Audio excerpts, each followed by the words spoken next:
আমাদের আলোচনার মূল বিষয়টা হবে হচ্ছে যে সেনাবাহিনীর যেই অপতৎপরতা, দেশবিরোধী, রাষ্ট্রবিরোধী, ভারতের পক্ষে, শেখ হাসিনার পক্ষে তাদের যে অবস্থান, ডক্টর ইউনূসের সরকারকে বারবার বিতর্কিত করতে নানান অসহযোগিতামূলক যেই কার্যকলাপ তারা করে যাচ্ছে সেটার ব্যাপারেই আমাদের আজকের আলোচনা। আমরা আলোচনায় প্রথমেই কর্নেল হাসিনুর রহমান বীর প্রতীক আপনার কাছে যেতে চাই। স্যার, আপনি বলবেন যে আমাদের আজকে যেই এ সেনাবাহিনীর প্রতি যেই মানুষের ক্ষোভ আমরা আজকে সমাবেশে দেখেছি, আপনি নিজেও ক্ষোভ প্রকাশ করেছেন। আপনার মতো একজন দেশপ্রেমিক, আপনাকেও সেনাবাহিনীর বিরুদ্ধে কথা বলতে হচ্ছে।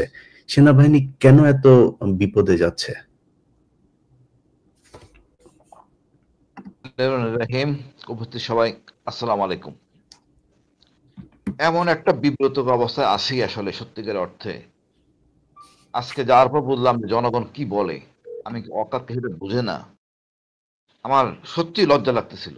দেখেন, প্রথম থেকেই অকারের আচরণগুলি সন্দেহজনক ছিল। আমরা এটা মনে করছি ঠিক আছে, একটা সে তো আওয়ামী লীগ কর্তৃক নিয়োজিত, আত্মীয় একটু ভুল ত্রুটি হতে পারে, বাট যখন রাষ্ট্রের দর্শনের সাথে দ্বিমত হয়ে যায়, জনগণের প্রত্যাশার সাথে যখন দ্বিমত হয়, তখন তো এটা আর ক্ষমা সুন্দরভাবে দেখা কায়দা নেই। দেখেন, আমাদের সেনাবাহিনীর প্রধান সাবেক ইকবাল করিম ভূঁইয়ার সম্বন্ধে অনেকের অনেক কিছু থাকতে পারে। আমার কাছে সেটা আমি ওনাকে অন্যভাবে দেখি।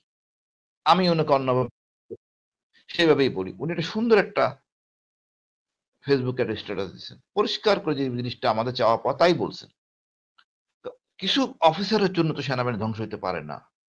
আমি ইলিয়াস ভাই আপনাকে বলি, যে যেইভাবে বলুক, অকার চাচ্ছে তার নিজের গুম খুনে জড়িত অফিসাররা উনি নিজে বিচার করবেন। আমার কথা হলো, সেনাবাহিনী কি সে ক্ষমতা আছে? অবশ্যই নাই। এই গুমের যে আইনটা, সেটা ব্রিটিশ আমলের আইন। এটাকে আবার সুন্দর করে নতুন করে রাষ্ট্রীয় বাহিনী কোনো গুম করে নাই। ব্রিটিশ কোনো চিন্তা করে নাই। ব্রিটিশ এই আইনটা আনে নাই। আনছে গুম, হয়তো সন্ত্রাসী কার্যক্রমের জন্য গুম।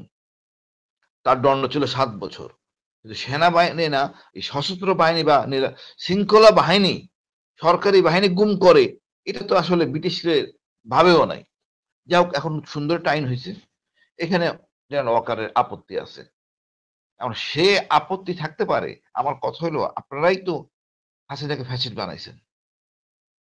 এই সেনাপ্রধান যারা ছিলেন, মানে মেরুদণ্ডহীন সেনাবাহিনীর সেনাপ্রধান, মূলত ডিজিএফআই, এনএসআই, এরা কি অন্য বাহিনীর লোক ছিল? সেনাবাহিনীর লোক। যে যেভাবে ইনিয়ে বিনিয়ে বলুক, কোনো কায়দা নাই। সেনাবাহিনীর প্রশ্রয়ে এই হাসিনা ফ্যাসিস্ট হয়েছে। এবং দেখেন, এরপরে যে ৪ নম্বর কেউ থাকে, সেটা হলো গিয়া আপনার IGP prison, Dhaka DMP commission. এই ৫ জনই মূলত হাসিনাকে ফ্যাসিস্ট বানাইছে। তাহলে এরা তো, এই ফ্যাসিস্টের কোনো স্কোপ ছিল না। আপনারা তো কেউ বাধা দেন নাই তাকে। তাও আমি বাদ দিলাম। যখন আমি ২২ সালে আয়নাঘরের কথা বললাম, ডিজিএফ এর ভিতরে আছেন, জেনারেল ওয়াকার সেনাবাহিনীর জেনারেল ছিলেন না? উনি কেন প্রতিবাদ করেন নাই? এতগুলি জেনারেল, সব কটার জেলে পাঠানো উচিত, দণ্ড হওয়া উচিত। কেন তারা প্রতিবাদ করে নাই?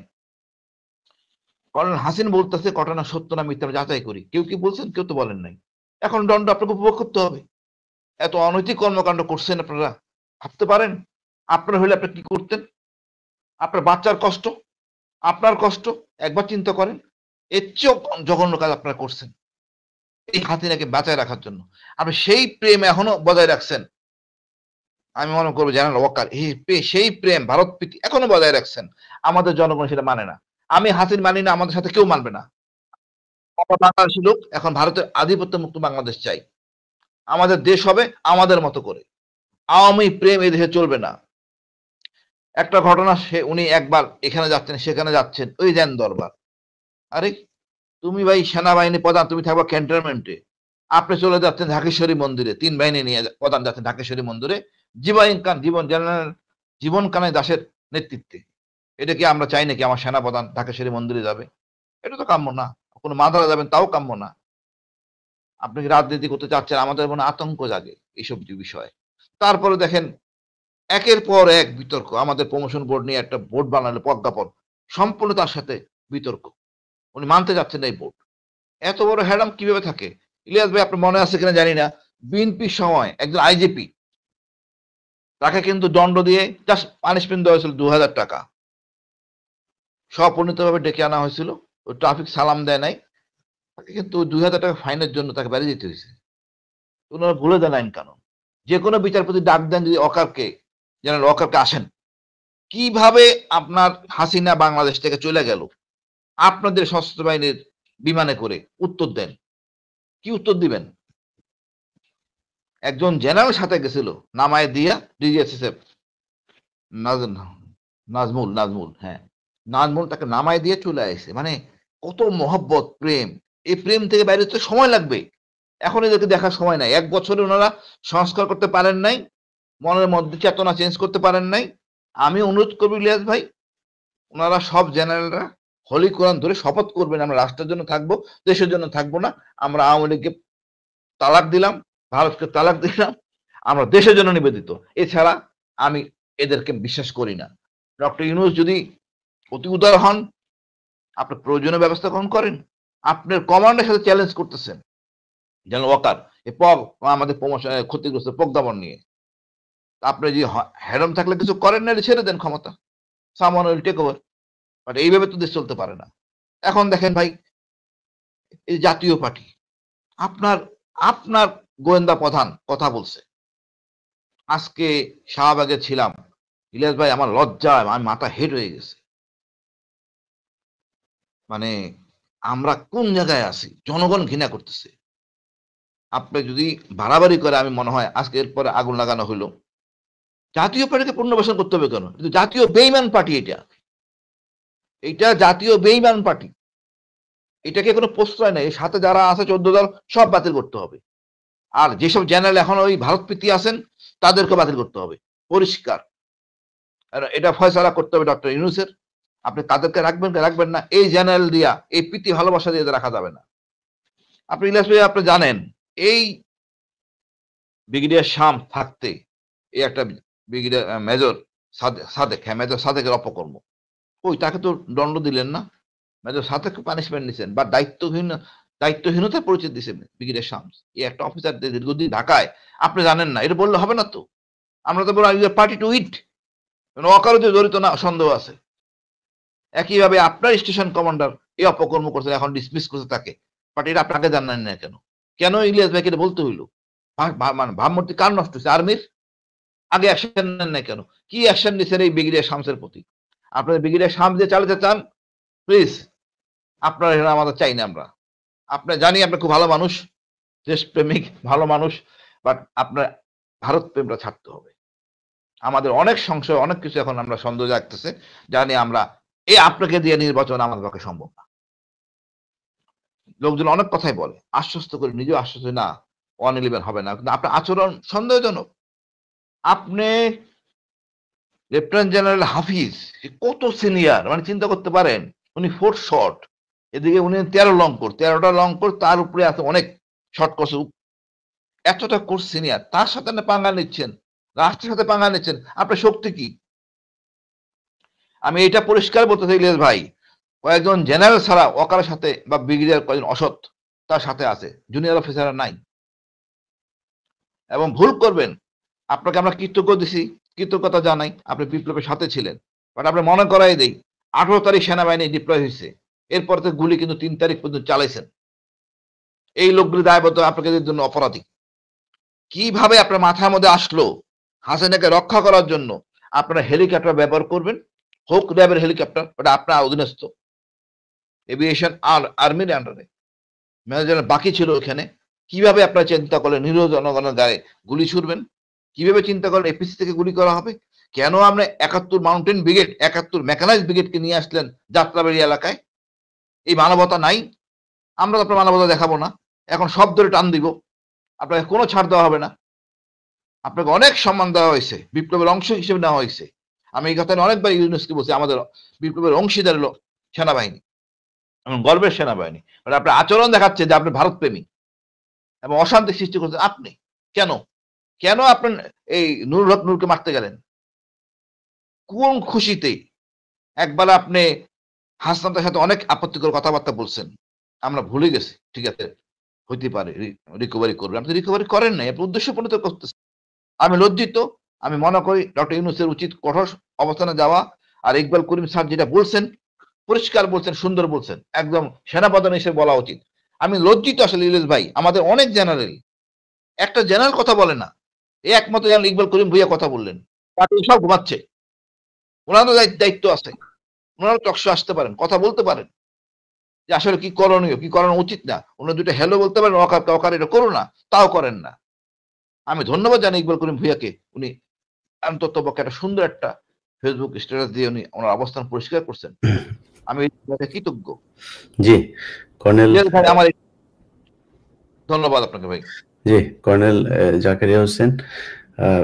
মেজর জামাল হায়দার ভাই, আপনার ইয়েটা যদি একটু করেন না, এই হেডরোটা একটু জি জি জি আর একটু, জি থ্যাংক ইউ।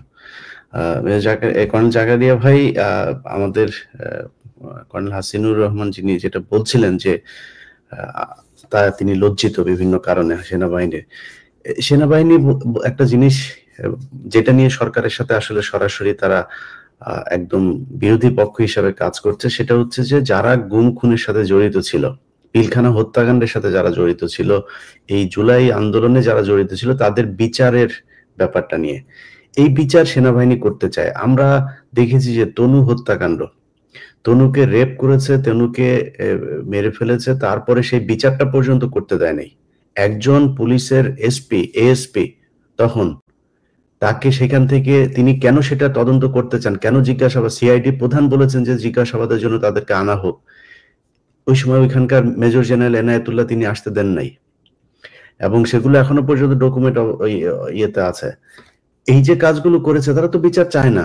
আপনি সব শেষ কিছু ঘটনা যদি দেখেন, আমরা কোনো বিচার দেখি না। পিলখানা হত্যাকাণ্ডের মতো ব্যাপার, সেখানে ওয়াকার বলে দিয়েছে ফুল স্টপ। আমরা তাদের কাছে বিচারের দায়িত্ব দেব কিভাবে? আপনি কি মনে করেন কিনা যে সেনাবাহিনীর এই খুনিদের বিচার করতে সক্ষম?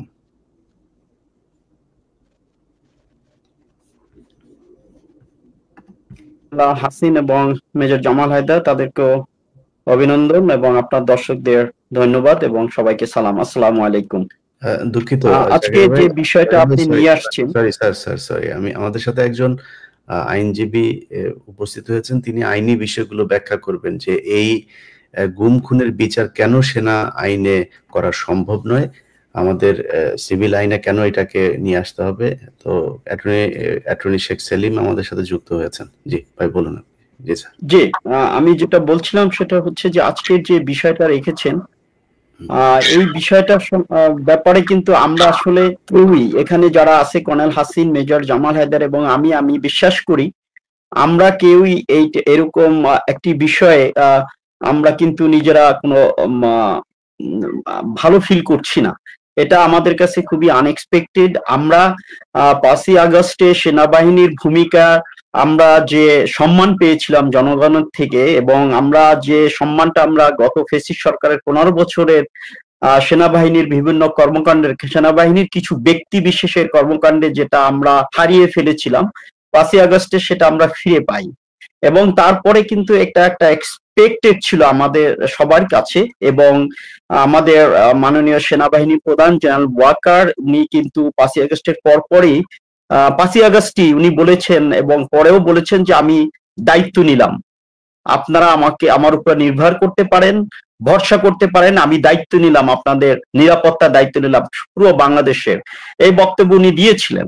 তখন কিন্তু আমরা অত্যন্ত গর্ব ফিল করেছিলাম নিজেদেরকে যে না, আমরা ইনশাল্লাহ এখন থেকে অতীতে যা ঘটেছে, ফেসিস সরকার যেটা করেছে সেটা ইটস ওভার। এখন আমরা একটি নতুন দিগন্তে যাব এবং নতুন একটা আমাদের যে স্বপ্নগুলো, যে স্বপ্ন নিয়ে এই ছাত্ররা রক্ত দিয়েছে, জনগণ রক্ত দিয়েছে, সেটার একটা আমরা পূর্ণতা পাবো, এই আশা নিয়ে কিন্তু স্টার্ট হয়েছিল।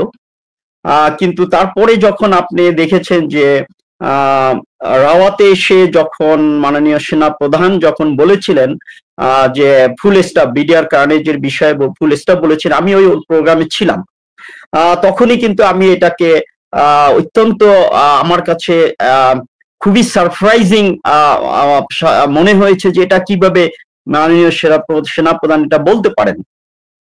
তো তারপরে দেখেন, তারপরে যে কর্মকাণ্ডগুলো বেরিয়ে আসছে, কেউ অনেকে বলছে যে আমাদের রিটায়ার্ড কিছু অফিসার, আমরা বিভিন্ন সেমিনার করে আমরা সেনাবাহিনী, সশস্ত্র বাহিনী সংস্কার চাচ্ছি, বিভিন্ন ধরনের কথাবার্তা বলছি, এবং সেই সুযোগে অনেক বেসামরিক ব্যক্তিবর্গ তারা এসে এখানে বিভিন্ন কথাবার্তা বলছে, সেনাবাহিনীকে হেয় করছে এবং সেনাবাহিনীর মর্যাদাকে তারা ক্ষুণ্ণ করছে। কিন্তু আপনি দেখেন, আপনার সাথে তো আমি এর আগে একটা অনুষ্ঠান করেছি, এছাড়া বিভিন্ন সেমিনারে আমি বক্তব্য রেখেছি, কথা বলেছি, আলোচনা করেছি, কিন্তু কোথাও কিন্তু আমরা আমাদের যে ইনস্টিটিউশন যেখানে আমরা কর্মরত ছিলাম, জীবনের শ্রেষ্ঠ সময়টা ব্যয় করেছি, সেটা কিন্তু আমাদের একটা আবেগের জায়গা, একটা ভালোবাসার জায়গা। আমরা ওখান থেকে কর্মজীবন শেষ করে রিটায়ারমেন্টে আসছি, তার মানে এটা নয় যে সেনাবাহিনী থেকে আমার বিচ্ছিন্নতা শুরু হয়ে গেছে, তা নয়। এখন যদি কোথাও ওয়ার ডিক্লার হয়, আমরা কিন্তু রিজার্ভিস্ট হিসেবে আমরা যে কিন্তু যুদ্ধ করব, এই সেনাবাহিনী প্রধানের নেতৃত্বে, এই সেনাবাহিনীর কমান্ডের থেকেই যুদ্ধ করব। কাজে আমি বলছি যে সেনাবাহিনী প্রধান, আমি সার্ভিসে থাকি অথবা রিটায়ারমেন্টে আসি, সে কিন্তু সেনাবাহিনী প্রধান। কাজে আমি যেটা বলতে চাচ্ছি, সেনাবাহিনী প্রধানকে নিয়ে যদি কেউ বাহিরে কোনো কথাবার্তা হয়, তাকে নিয়ে যদি মানুষ ক্রিটিসাইজ করে, তার বক্তব্যকে নিয়ে মানুষ করে, এখন তো ট্রোল করে, তাহলে সেটা কিন্তু আমাদের হৃদয়ে লাগে, আমরা কিন্তু সেটা ভালোভাবে নিতে পারি না। কিন্তু আমাদের বক্তব্যের কারণে কিন্তু ডিফেম হচ্ছে না সেনাবাহিনী প্রধান যিনি, তার কর্মকাণ্ড এবং তার বক্তব্যের মাধ্যমে কিন্তু সেনাবাহিনী ডিফেম এক বছরে অনেকটা তার যে গৌরব, তার যে সেনাবাহিনীর যে ভাবমূর্তি জনগণের কাছে, সেটা কিন্তু অনেকটা এখন আবার সেই ফেসিস্ট সরকারের সময় যে তলানিতে গিয়েছিল, সেই তলানির দিকে যাচ্ছে। অনেকগুলোই ব্যাপার আসছে, আমি যেটা বলবো যে রাওতে যেদিন বলেছেন যে ফুল স্টাফ, সেদিন থেকে এটা শুরু হয়েছে এবং পরবর্তীতে আপনি দেখেন মেজর সাদেকের ইস্যু, এটা কিভাবে আমরা কিন্তু অবাক হয়ে মানে এতটা অবাক হয়েছি যে এটা কিভাবে সম্ভব। সেনাবাহিনীতে কখনো এরকম ঘটনা ঘটেনি যে একটা অফিসারের হোয়ার অ্যাবাউট সেটা জানবে না, সেনাবাহিনী জানবে না, এটা হতে পারে না। আমাকে শোনা যাচ্ছে?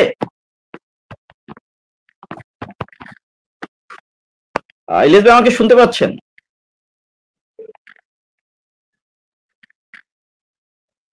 শোনা যাচ্ছে, শোনা যাচ্ছে, শোনা যাচ্ছে। Hello,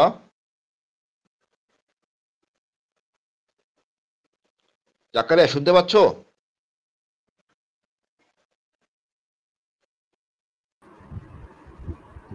Zakaria network issue.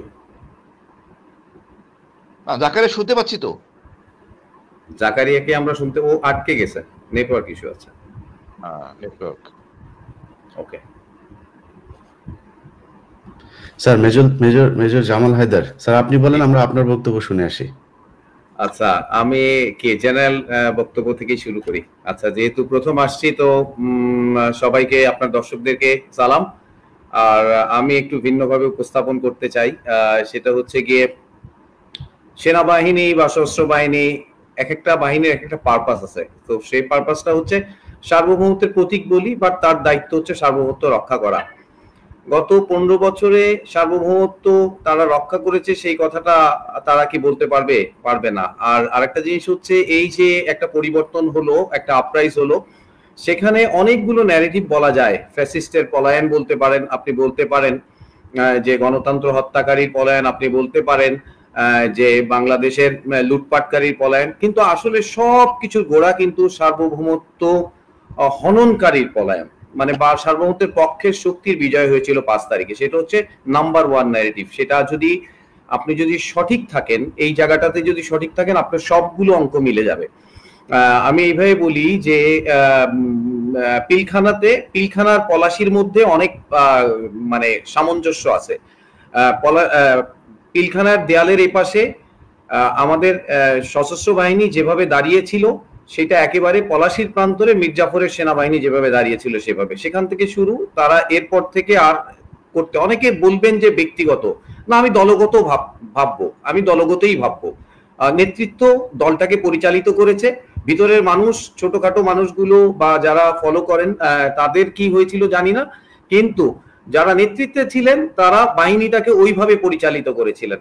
আমাদের বাহিনীর সবচেয়ে পৃথিবীর আর সব বাহিনী থেকে একেবারে আলাদা গৌরবের একটা জায়গা আছে, সেইটা হচ্ছে যখন রাজনীতিবিদরা 1971 সালে সংকটের মুহূর্তে পালিয়ে গিয়েছিল, সুটকেস গুছিয়ে ওই পারে ধরা দিয়েছিল, তখন বাহিনীর তরুণ অফিসাররা, সৈনিকরা তারা বিদ্রোহ করেছিল। কারো কাছ থেকে কোনো আশা ভরসার জায়গা সেখানে ছিল না।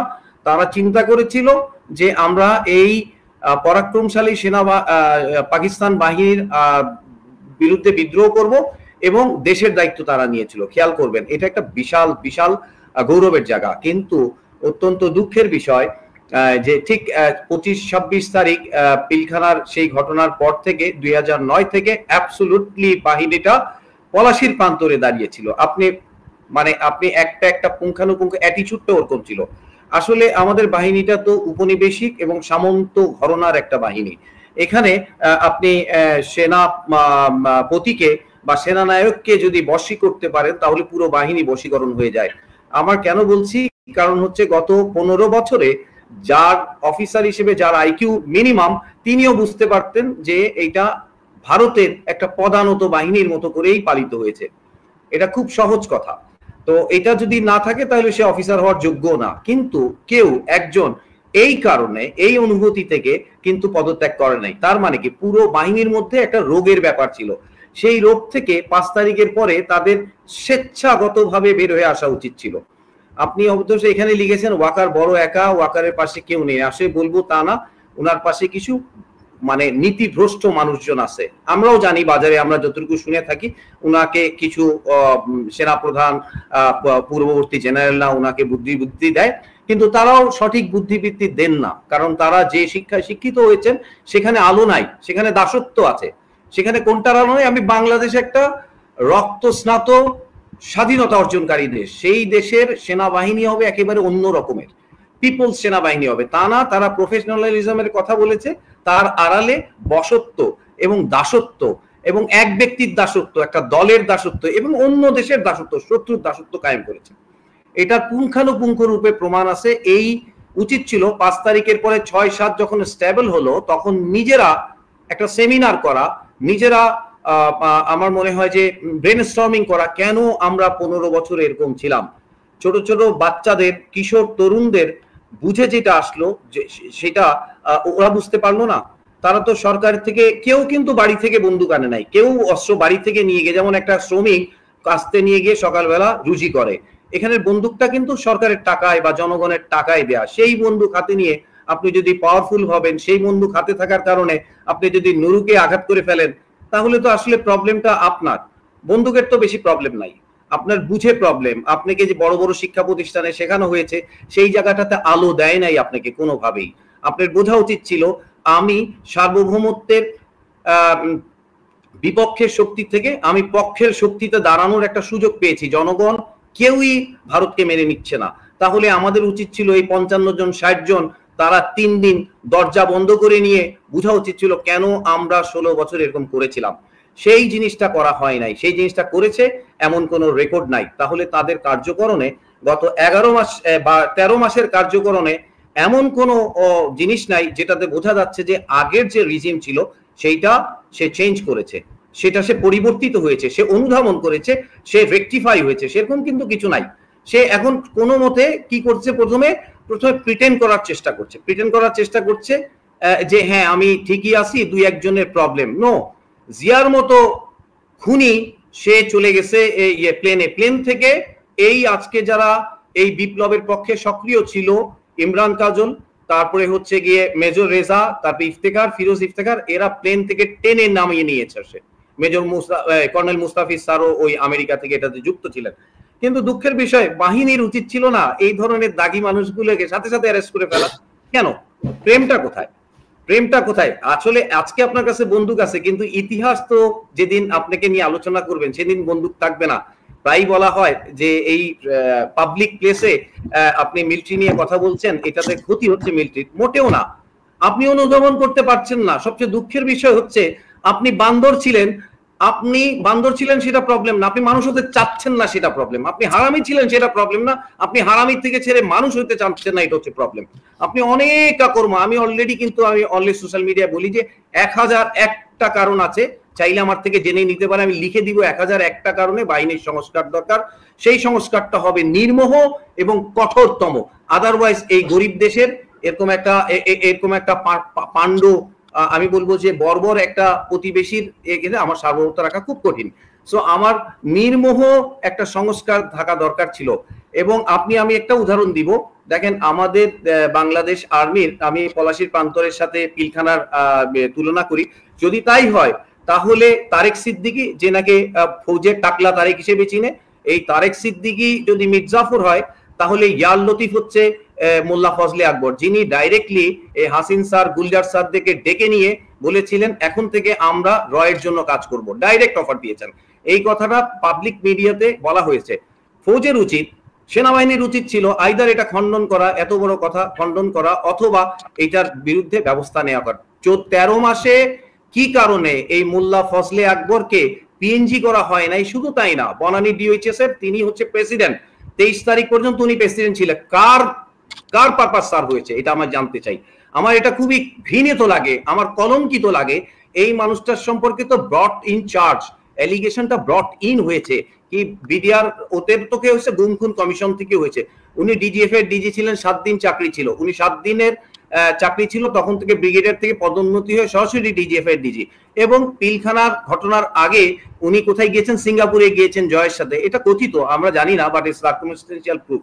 বাট এই ভদ্রলোক তো প্রথম রকে জায়গা দেয় ডিজিএফআই-তে, তাহলে এই ভদ্রলোককে পিএনজি করা, এই ভদ্রলোককে, আমার কথা হচ্ছে বনানী ডিওএইচএস এর এরকম একটা পদ থেকে সরিয়ে দেয়া, কি এমন ক্ষতি হইতো সেনাবাহিনী? এখন সেনাবাহিনী যদি মনে করে বা তাদের নেতৃত্ব যদি মনে করে যে তাকে আপহোল্ড করে তাদের কোনো ইজ্জত সম্মান বাড়ে, তাহলে আসলে তারা, আমি বলবো যে তারা আত্মহুতি হচ্ছে, এবং ইটস অ্যাজ গুড অ্যাজ তারা আত্মহুতি দিচ্ছে।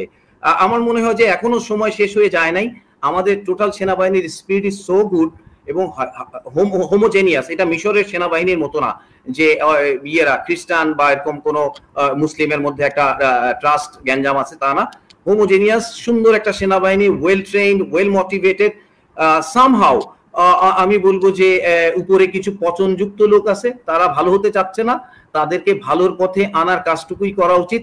এবং জেনারেল ওয়াকার একা সেটা বলবো না, আমি সবসময় অন্য টকশো গুলোতে বলি, উনার পিছনে কি ঘটনা ঘটছে আমরা জানি না, কোন দিক থেকে চাপ আসছে। He should open up to hmm? Open up to him enlightened person, not a person যে নাকি ওই ইয়েবাজি কি বলে, যে নাকি দাসত্ব করে। শুনেন, অনেক বড় বড় ডিগ্রি নিয়েও তারা তরোয়াল কাঁধে ঝুলিয়েও দাসত্বের মনোবৃত্তি থাকলে সেই দেশের কোনো কাজে আসবে। আমাদের দেশটা খুব গরিব, একটা অফিসার বানাইতেও কষ্ট হয়, একটা সৈনিক বানাইতেও কষ্ট হয়, এবং তার পিছে খরচ হয়। প্রত্যেকটা সেনাবাহিনীর সদস্যর বা কালকে থেকে 2 দিন না মানে ভাবা উচিত যে আমি কোথা থেকে টাকাটা আসে। আমি সবসময় 14 বছর ভেবেছি, 15 বছর ভেবেছি যে সৈনিকরা কি কখনো ভাবে টাকাটা তো শেখ হাসিনা দেয় না, ফৌজ কি কখনো ভাবে টাকাটা তো ভারত দেয় না, বাংলাদেশের জনগণ দেয়, তাহলে কেন ভারতের দাসত্ব আমাকে করতে হবে? আপনি অবাক হয়ে যাবেন, 21শে নভেম্বর থেকে 16ই ডিসেম্বর এই সময়টাতে পুরো সেনাবাহিনীর বাস সাজানো হয় বিভিন্ন বড় বড় ফেস্টুনে। অবাক হয়ে যাবেন, 21 সালে এই শফিউদ্দিন যখন সেনাপ্রধান হন, উনি জাহাঙ্গীর গেট থেকে একেবারে সিগন্যাল গেট পর্যন্ত 200 ফেস্টুন লাগিয়েছিল। প্রত্যেকটাতে আমাদের উচিত ছিল কি কিসে সেল করা, বাংলাদেশের মানুষের বীরত্ব গাথাকে সেল করা। উনি ওখানে 30টা ছবি লাগিয়েছিলেন শুধু ওই সাইনিং সেরিমনি। তার মানে ইন্ডিয়া চাইতো বাংলাদেশের মুক্তিযুদ্ধ মানেই সাইনিং সেরিমনি, এইটাকে ব্র্যান্ডিং করা, এটাকে প্রমোট করা। আর আমাদের ওই সাহেব যাদেরকে আমরা অনেক পেলে পুষে অনেক সুযোগ সুবিধা দিয়ে পালতাম, তারা নেতৃত্ব দেখাইতো যে না ওইটা। তাইলে মানে আপনি কিভাবে বলবেন এরা মির্জাফরের চেয়েও খারাপ? এরা বিষ খেত। আসলে আমি খুব দুঃখের সাথে এটা হজম করতে হইতো।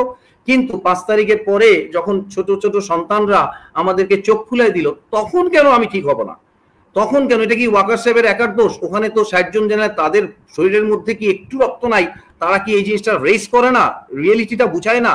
এটা কি অল অ্যাবাউট হচ্ছে মেকি একটা ভণ্ড, আমি বলবো যে ভ্যানিটি নিয়ে তারা জাস্ট গল্ফ আর এটার মধ্যে মনে করে তাদের জীবন একটা সানগ্লাসে? নো, আপনি কমিটমেন্ট থাকতে হবে বাংলাদেশকে সার্ভ করার জন্য। এনিওয়ে, আর কথা হচ্ছে কি, আমি কেন আয়নাঘর ভাঙতে যাব? তাইলে তো বুঝাই যাবে যে আমি আয়নাঘরকে ওন করছি, আমি আয়নাঘরকে আপহোল্ড করছি। আল্লাহর ওয়াস্তে এইটা সৌবুদ্দির উদয় হোক, সবাই নিশ্চয়ই নামাজ পড়েন, বাট নামাজে হেদায়েতটা কোথায় হয় সেটাই তো বুঝি না। সেটা তো প্রতিভাত হইতে হবে। দেখেন কবে এই মূর্তিমাত্রা যা ছিল, যেটার কারণে মুজিববাদকে, বাকশালিজমকে সেনাবাহিনীতে প্রতিষ্ঠিত করার চেষ্টা করা হয়েছিল, সেইটা জানুয়ারি মাস পর্যন্ত, মানে এই বছরের জানুয়ারি মাস পর্যন্ত যতক্ষণ 32 নম্বর ভাঙা হয় নাই ততক্ষণ কিন্তু ভাঙা হয় নাই। এটা কিন্তু লজ্জার কথা। আপনি কিন্তু মানে আপনার কাজে কর্মে তো বুঝতে হবে যে আপনি লাইনে আছেন, না হইলে তো আসলে আপনি করবেন হচ্ছে অকাজ, আমি ভাবতে হবে ভালো কাজ, এটা তো হবে না। This has to be very clean. Farooq ওই যে সেটার খেসারত দিয়েছে এই নুরুল হক নুরু আমাদের 32 নম্বর ভাঙার বিরোধিতা করেছিল, তার সেই প্রিয় সেনাবাহিনী তারপরে সেখানে ঠেকাতে গিয়েছিল, সেই সেনাবাহিনী সাপের মতো। আপনি যদি দেখেন ওই সৈনিকটা সাপকে যেমন খোঁচায় মারে, 2টা খোঁচা মারলো, একদম মনে হইলো যে এই হাড্ডিটা ভেঙে গেল। তো এইটা কেন ও আস্কারা পাবে? কেন ওই ফিল্ড কমান্ডার, তার সিও এগুলোকে এখনো ব্রট ইন চার্জ করা হয় নাই? তার মানে কেউ ব্যাকআপ দিচ্ছে। তো এই ব্যাকআপ দেওয়া তো বন্ধ করতে হবে, এট এনি কস্ট বন্ধ করতে হবে। আমাকে দিন শেষে আমাকে সঠিক সিস্টেমে ফিরতেই হবে। দেখেন এই কষ্ট করে এদেরকে রুটি রুজি পালা হয়, এবং এরা প্রথমে শুকুর করা উচিত যে মানে আমার সোর্স অফ সিস্টেমটা কোথায়, কে আমাকে খাওয়াচ্ছে, কে আমাকে করছে, এই শুকরিয়া তার প্রতি অনুগত থাকা উচিত বলে আমি মনে করি। Thank you. জাকারিয়া ভাই শেষ করে দিবেন নাকি? যে আমি মাঝখানে আটকে গিয়েছিলেন, তাহলে আপনার বক্তব্য ইন্টারাপ্টেড ছিল। অ্যাটর্নি শেখ সেলিমের কাছে যাব। জি আমি বলতে চাচ্ছিলাম যে সেনাবাহিনীর যে এখন যে মর্যাদাটা ক্ষুণ্ণ হচ্ছে, সেনাবাহিনী সম্পর্কে যে জনগণ যে প্রত্যাশা ছিল সেখান থেকে যে সেনাবাহিনী অনেক দূরে সরে গিয়েছে, এই জন্য কিন্তু সেনাবাহিনী বর্তমান কমান্ড চ্যানেলই দায়ী। এটা অন্য কাউকে দায় দিলে সেটা অযৌক্তিক হবে। আপনি দেখেন যে ব্রিগেডিয়ার আশা নামে একজন অফিসার, যে তার যে মানে স্ক্যান্ডাল যেটা বের হয়েছে, এটা তো কোনোভাবে আনএক্সপেক্টেড। মেজর সাদেকের ব্যাপারটা আমি বলছিলাম, সেটা তো এটা হতেই পারে না। 5-6 মাস ধরে একটা অফিসার তার ইউনিটে নাই, যেখানে ইউনিট ডিপ্লয় সারা দেশে সেনাবাহিনী মোতায়েন, এই অবস্থায় একটা প্রত্যেকটা অফিসারের কিন্তু সেকেন্ড মিনিট খোঁজ সবাই জানে যে কোথায় আছে, সেখানে এটা আনএক্সপেক্টেড। তারপরে আপনি দেখেন যেটা কর্নেল হাসিন বলেছেন, ডাকেশ্বরী মন্দিরে আমরা তো 54 বছরে দেখি নাই 3 বাহিনী প্রধান মিলে ওখানে যান, সেটা এই বিপ্লবের পরে করতে হবে কেন? এর দ্বারা what the message you want to give to the nation? তারপরে ব্রিগেডিয়ার হাসান নাসির যে বিপ্লবের পক্ষে ছিলেন, তাকে পিএনজি করছেন, তাকে পিএনজি করে দিলেন। কই যারা ক্রিমিনাল ছিল, যেসব অফিসাররা অন্যায় করেছে, যাদের হাতে রক্তের দাগ আছে, ওই তাদের কাউকে তো পিএনজি করেন নাই, যেটা আমার কোর্সমেট মেজর জামাল হায়দারকে একটু আগে বলেছে। তারপরে দেখেন আর্মি যখন ডিপ্লয়েড থাকে, আমরা তো এই যে আমাদের যে এখন সেনাবাহিনী প্রধান, উনি যখন সিনিয়র মেজর, আমি কিন্তু মেজর আর্মিতে, তখন আমরা তো তাকে মেজর অবস্থায় দেখেছি। 2009 সাল থেকে শুরু করে 2024 সাল পর্যন্ত যে সেনা, আমি যদি বলি যে শেখ হাসিনা ফ্যাসিস্ট, এই যে একটা দানব তৈরি হয়েছে, এই দানবের তৈরি তো আমি আমি আমি আমি সবসময় বলি, এবং আমি এটা আপনি যেভাবেই আপনি বিশ্লেষণ করেন না কেন, আপনি এটার ব্যত্যয় পাবেন না। সেটা হচ্ছে সেনাবাহিনীর কিছু অফিসার যারা ডেপুটেশনে যে ডিজি, ডিজিএফআই, ডিজিএনএসআই এবং র্যাবে যেসব অফিসাররা কর্মরত ছিল, তাদের সহায়তা ছাড়া কোনোদিন 15 বছর এরকম ফেসিস্ট সরকার এই দেশে টিকে থাকতে পারতো না। একমাত্র দায়ী হচ্ছে এই সেনাবাহিনীর কিছু অফিসার যারা সার্ভ করেছে, যারা যোগ্যতা নাই, যারা এই করে সেবা করে বা রয়ের নিয়ে সহানুভূতি নিয়ে তাদেরকে র্যাঙ্ক পেতে হবে, তাদেরকে মেজর জেনারেল হইতে হবে, লেফটেন্যান্ট জেনারেল হইতে হবে, এই ধরনের অসৎ, নীতিহীন, ভ্রষ্ট চরিত্রের অফিসারদের কারণে এই ফ্যাসিস্ট দানবীয় সরকারটা গত 15 বছর দেশে মানুষের উপর অত্যাচার চালিয়েছে, নির্যাতন চালিয়েছে, এবং এর জন্য দায়ী এখন এই ব্যক্তির দায় কেন সেনাবাহিনী প্রধান নিচ্ছেন? 5ই আগস্টে আমরা যারা বিপ্লবের সঙ্গে ছিলাম, বিপ্লবের পরে কিন্তু আমরা এই কথাটাই বলে আসছি যে সশস্ত্র বাহিনী সংস্কার হতে হবে। কেন হতে হবে? আমরা তো দেখেছি এই সশস্ত্র বাহিনী কিছু অফিসারের কারণে দানবীয় সরকারটা এই দেশে এরকম ফেসিজম কাম করতে পেরেছিল। কাজে আমরা এই সংস্কার চেয়েছিলাম, এবং আমরা সবসময় বলে আসছি যে ব্যক্তির দায় কখনো কোনো বাহিনীর নেওয়া অথবা কোনো প্রতিষ্ঠানের নেওয়া ঠিক নয়। কারণ এই যে দেখেন, একজন অফিসার যখন ইউনিফর্ম পরা থাকে, এই ইউনিফর্মটা হারাতে কিন্তু কয়েক সেকেন্ডের ব্যাপার। একটা সিগনেচার হয়ে উপর থেকে একটা সিগনেচার হতে লাগে কিন্তু ফ্র্যাকশন অফ সেকেন্ড, এবং সেটা অর্ডারটা শোনাতে লাগে আরো 1-2 মিনিট হয়তো। কিন্তু সাথে সাথে কিন্তু তার ইউনিফর্ম ছেড়ে এই সিভিল বেশে চলে আসতে হবে। এটা সবাই, এটাই নিয়ম, এটাই প্রকৃতির নিয়মটা হচ্ছে এইটাই। কাজেই এখানে অন্যের দায় নিয়ে নিজে হিরো হওয়ার কিছু নাই এখানে। আমরা এই বিষয়টা সবসময় বলে আসছি এবং আমি ধন্যবাদ জানাচ্ছি যে প্রাক্তন সেনাপ্রধান জেনারেল আইকিবি কে। উনি যে পোস্টটা দিয়েছেন এর প্রতিটা শব্দ, প্রতিটা সেন্টেন্স, দাড়ি কমা এভরিথিং ইজ অ্যাবসলিউটলি কারেক্ট। আমরা এইটাই চেয়েছিলাম যে সেনাবাহিনীর ভাবমূর্তি যারা নষ্ট করেছে, যেসব ব্যক্তি বিশেষের যেসব দুষ্ট অফিসার, তাদেরকে আইনের হাতে নিয়ে আসা হোক, তাদের সঠিক বিচার হোক। এখন সেনাবাহিনী এই বিচারটা সেনাবাহিনীর সিস্টেমে কেন করতে পারবে না? কারণ এই অফিসাররা কিন্তু সেনাবাহিনীর ভিতরে থেকে কিন্তু তারা অন্যায়টা করেনি। তারা কিন্তু সেনাবাহিনীর ভিতর থেকে ডেপুটেশনে এসে ডিজিএফআই তে যায়, র্যাবে যে এনএসআই তে যে তারা কিন্তু এই অন্যায় কাজগুলো করেছে। কাজেই তাদের বিচারটা কিন্তু সিভিল কোর্টেই হতে হবে এবং সেটাই হচ্ছে পারফেক্ট। এবং এখন যদি সেনাবাহিনী যদি সহায়তা না করে, যদি ফুল সাপোর্ট যদি প্রসিকিউশন টিমকে না দেয়, আইসিটি ট্রাইব্যুনালকে না দেয়, তাহলে কি হবে জানেন? তাহলে অনেক সময় অনেক ক্রিমিনাল যারা বেশি অপরাধী তারা কিন্তু পার পেয়ে যেতে পারে, আর যারা কম অপরাধী তারা কিন্তু মানে অনেক বড় দণ্ড পেয়ে যেতে পারে। কাজে আমি বলবো যে এখানে এই ব্যক্তির দায় না নিয়ে সেনা বাহিনীর কমান্ডকে এটা বুঝতে হবে যে এই ব্যক্তির দায় আমাদের আর নেওয়ার কোনো যুক্তিযুক্ত কারণ নাই। আমরা ফুললি সাপোর্ট করি এবং ফুল সাপোর্ট যাতে করে, ফুল সাপোর্ট দিলে কি হবে, যারা আসলে কোনো যে অন্যায় করেনি, যে তেমন অন্যায়ের সাথে জড়িত ছিল না, তারা যাতে অজানার কারণে বা কোনো সিস্টেমের কারণে, ফুল সাপোর্ট না করার কারণে তারা কিন্তু শাস্তি যাতে না পায়। তো ফুল সাপোর্টটা দিলে আমরা কিন্তু জানি, আমরা যারা এই যে আমরা তো 2 বছর হলো আমি রিটায়ারমেন্টে আসছি, আমরা তো দেখেছি নিজের চোখের সামনে এই সব ঘটনাগুলো ঘটেছে। তো আমরা জানি কোন কোন অফিসার এই সব গুম খুনের সাথে জড়িত ছিল, আয়নাগরের সাথে জড়িত ছিল, কারা র্যাবে যে খুন করেছে, এবং সেই সব অফিসাররা কিন্তু এখন ঘুরে বেড়াচ্ছে। আমরা কিন্তু জানি তাদেরকে কিন্তু একটা প্রসিকিউশন টিম এখন পর্যন্ত তাদেরকে কল করেনি। এখন কল করবে কিনা হয়তো তারা লিস্টে আছে, হয়তো পরবর্তীতে ডাকবে, কিন্তু এটা একটা বিগ কোশ্চেন, কিন্তু সার্ভিংদের মধ্যেও বিগ কোশ্চেন যে এরা তো বিগ ক্রিমিনাল ছিল, কিন্তু এই ক্রিমিনালদেরকে তো কোর্ট এখনো সমন জারি করেনি, এখনো ওয়ারেন্ট জারি করেনি।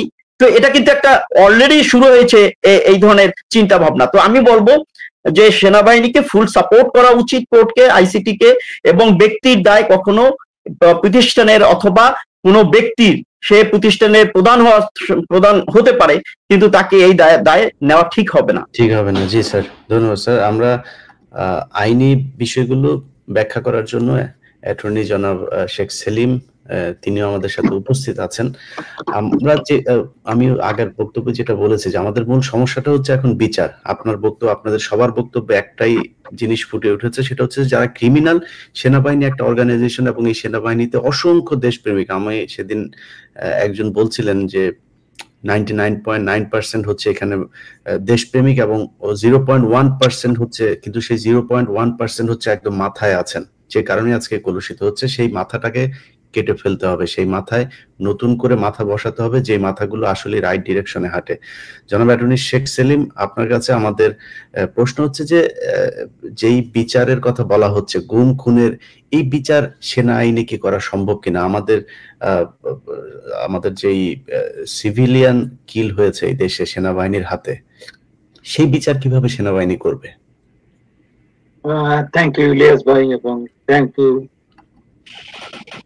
distinguished panel here. আপনাদের অনেক কথাই শুনলাম। এইটা সেনা আইনে, আমি মনে হয় সেনা আইনে 1950 army অ্যাক্টে as I read it, তাতে মনে হয় না যে অ্যাডিকুয়েট সাপোর্ট আছে এখানে। আপনি যদি দেখেন তার কারণে এখানে সিভিলিয়ান হতে হবে।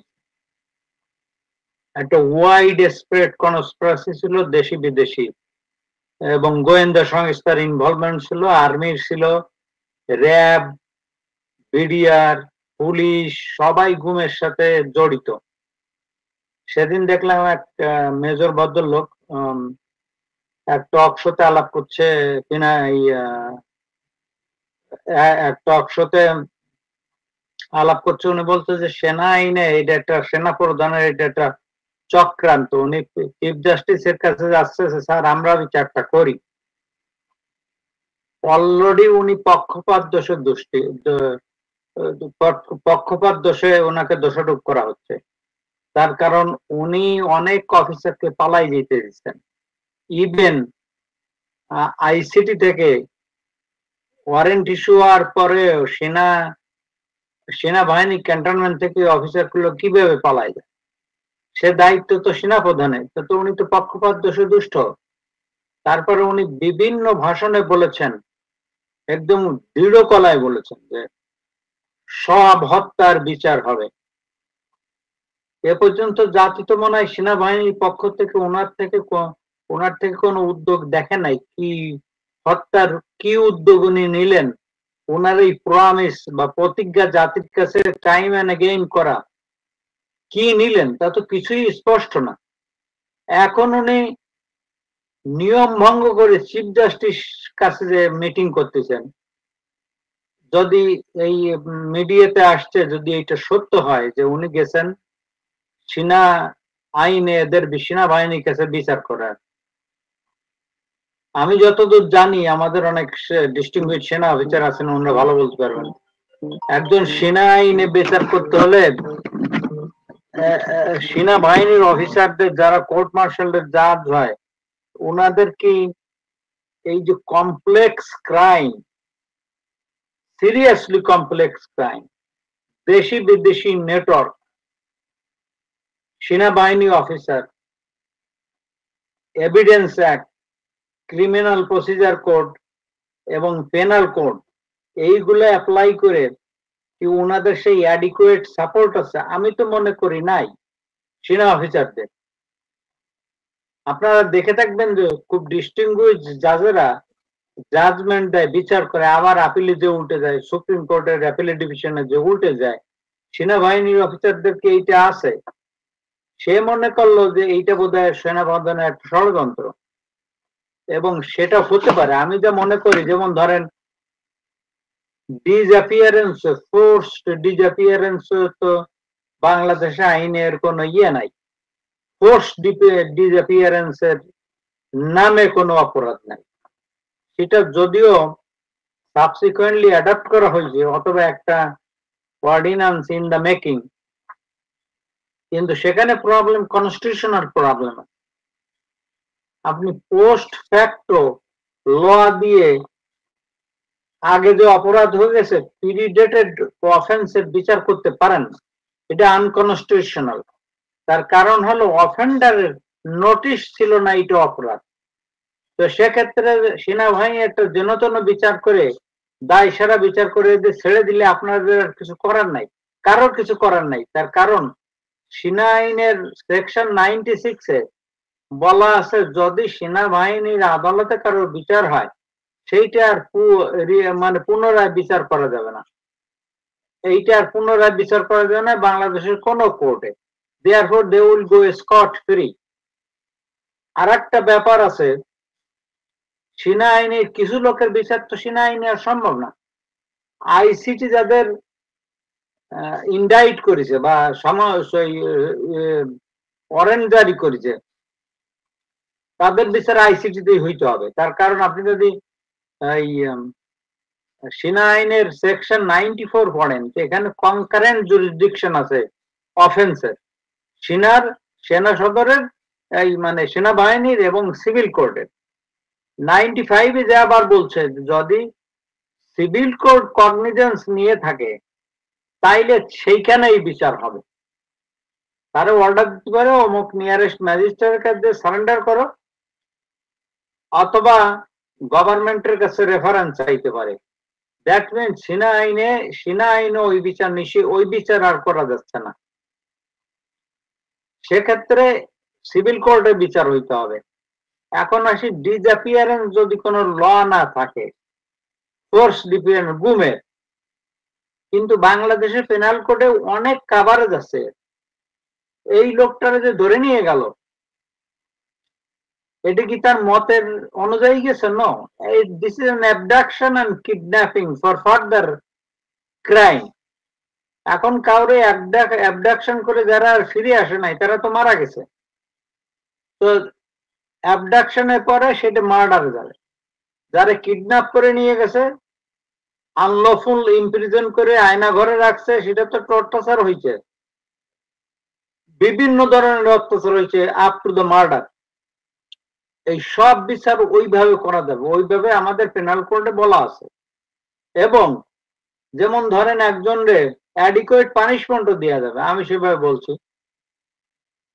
কাউকে যদি কাস্টডিতে মারপিট করে একদিন, তারপরের দিন করলে এই দুইটা অপরাধ হলো, তো it will be a separate count, আর সেপারেট কাউন্টে ইচ কাউন্টে সেম পানিশমেন্ট দেওয়া যায়। এইটা এর কোনো জটিলতা নাই, এই ক্ষেত্রে কোনো জটিলতা নাই। কিন্তু সেনাবাহিনী যদি তাদের ডিসঅ্যাপিয়ারেন্সের জন্য আলাপ করে, তো যেমন ধরেন জেনারেল ওয়াকার সাহেবের আমলে তো শোনা যায় একটি কর্নেল ইমরান বোধহয়, যারে যে গুলি করেছিল এবং লোকজন মারিছে, তারে মাত্র 3 মাস 6 মাসের ডিমোশন দেওয়া হয়েছে বা তার একটা কিছু করা হয়েছে, অত্যন্ত লঘু দণ্ড। যে মানুষ হত্যা করলো তার 3 মাসের সিনিয়রিটি কেটে দিলাম বা 6 মাসের সিনিয়রিটি কেটে দিলাম, এটা তো জোক। এর চেয়ে তো আর ইয়ে না, সেনাবাহিনী আপনি ট্রাস্টিফা করবেন করে এই দায়িত্ব দিয়ে। প্রবলেম হচ্ছে কি বাংলাদেশে, এক্ষেত্রে আমি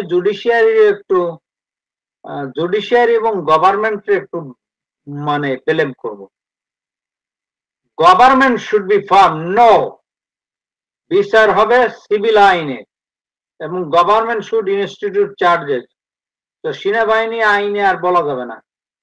আমাদের জাজেরা অত্যন্ত ভীরু প্রকৃতির জাজ বানায়, ভয় পায় সবাই। এক্ষেত্রে আমি একটা উদাহরণ দেই, তারা যদি ওয়ারেন্ট ইস্যু করে, এখন ওয়ারেন্ট দিয়ে ওয়ারেন্ট ইস্যু হইলে সেনাবাহিনীর দায়িত্ব আছে তাদের সারেন্ডার করা কোর্টে সেনাবাহিনীর পক্ষ থেকে। সেইটা যদি না করে, এখন তো তারা সেনা প্রধান রে বা যে অফিসার আছে এই দায়িত্বে, সেনাবাহিনীর ইন্টারনাল ওয়ার্কিংটা আমি জানি না, হয়তো বা এইসব অফিসারদের এই সমস্ত ক্ষেত্রে কারো কোনো জেনারেলের দায়িত্ব আছে অথবা সেনা প্রধান। ট্রাইব্যুনাল তো তারা সকাশ করতে পারে, আইসে জবাব দাও কেন ইয়ে করতে পারছো না, প্রডিউস করো কিভাবে পালাই গেল। কোন কড়া জাজ এলো এলো করতো, তারে স্যাংশন দিয়ে দিত, তার চাকরি চলে যেতে পারে, তারে ক্রিমিনালি চার্জ করতে পারে। কিন্তু জুডিশিয়ারির গাটস নাই, অত্যন্ত নতজানু এবং ভীরু জুডিশিয়ারি হয়ে দাঁড়াইছে। এরা জাতির কাছে এরাও ফেল করতেছে। সেনাবাহিনী যেমন আমরা বললাম ঊর্ধ্বতন অফিসাররা সেনাবাহিনীরে দেশের স্বার্থে ইউজ না করে বিদেশের স্বার্থে কতগুলো ক্রিমিনাল অর্গানাইজেশন বা ক্রিমিনালের সাথে ব্যবহার করছে, হয়তোবা অবৈধ সুযোগ সুবিধা নিয়ে ব্যবহার করছে। আমাদের জুডিশিয়ারি তাদের দায়িত্ব থেকে পিছিয়ে আছে এবং আমি বলবো স্বাধীনতার পর থেকে পিছিয়ে আছে। আমি ছোট একটা উদাহরণ দেই, নিউ ইয়র্কের জর্জ প্যাটাকি যখন গভর্নর ছিলেন, তখন উনি একটু জুডিশিয়ারির বিভিন্ন ব্যাপার স্যাপার নিয়ে উনি একটু বিরক্ত ছিলেন। উনি করলেন কি, সেই সময় উনি বাজেটে জুডিশিয়ারিকে অর্থাৎ বিচার বিভাগকে কম অর্থ বরাদ্দ দিলেন। তার কাছে বিচারপতিরা সেই সময় এখানে চিফ জাস্টিস জুডিথকে, একজন মহিলা, ফার্স্ট নিউ ইয়র্কের চিফ জাজ, মহিলা চিফ জাজ, উনি লেখলেন 2 সপ্তাহের ভিতরে কোনো রেসপন্স আসলো না প্যাটাকির কাছে। তারপর উনি স্পিকার এবং গভর্নর লিখলেন, কোনো উত্তর না আসাতে উনি করলেন কি, শোকজ করলেন, কোর্টে হাজির হও, ব্যাখ্যা দাও। বোধ গভর্নরে এবং স্পিকারকে। কি হলো, 3-4 দিনের ভিতরে বাজেট সংশোধন করে আবার পেশ করে পাশ করে দেওয়া হইলো। আমাদের হলো এই সমস্ত জাজ দরকার। আমি জানি না চিফ জাস্টিস ওনাকে কি বলেছে। চিফ জাস্টিস তো চোখটা দুটি বড় করে চোখের চোখটা বড় করে, কি বলে, চোখের উরু সম্প্রসারিত করে যে আইসিটি এদের ওয়ারেন্ট জারি করেছে, এরা কোথায়? কেন এরা